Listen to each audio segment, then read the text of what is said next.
గాజాలో ఆహార సంక్షోభం తారాస్థాయికి చేరింది.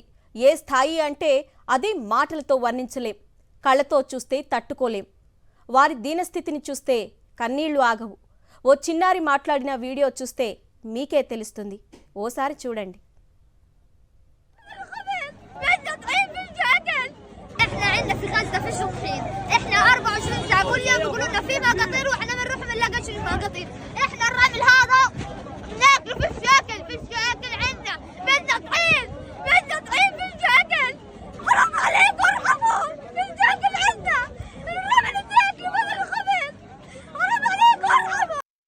బ్రెడ్కి బదులు ఇసుక తింటున్నాం. ప్రతి 24 గంటలకు ఫుడ్ ట్రక్కులు వస్తాయంటారు, కానీ అక్కడ ఏం కనిపించవు.